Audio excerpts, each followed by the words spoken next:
Most of the research that justifies and verifies this trait, this innate trait of high sensitivity, is from the past 100 years. That's the Arons really have established this as a real trait.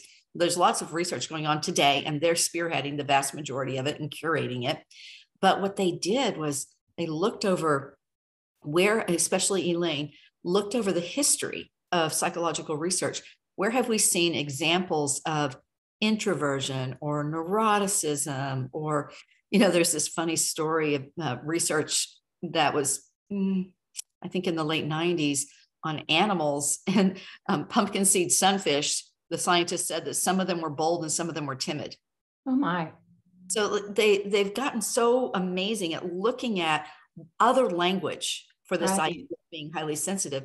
And then they went back and overlaid what we know now about high sensitivity and what we know from the functional MRI studies about how human brains work.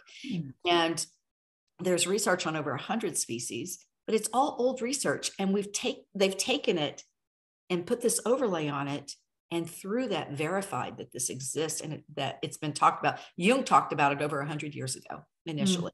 This book, Psychotherapy and the Highly Sensitive Person, is really talks about that entire history, gives you the citations, the names, the research. One of the things I love about both the DVD and the book is they say goes over things like how to make your office more comfortable for highly sensitive people, how to make build rapport more quickly with highly sensitive people. Things like, this is a really important piece, when an HSP gets to the therapy room, they've been driving, they've been traveling, they're transitioning in. They're not ready to start talking right away about, about their problems or about whatever they're bringing in today. They need a little time just to settle, maybe just to sit quietly, to close their eyes, or even to chit chat about the weather and the traffic.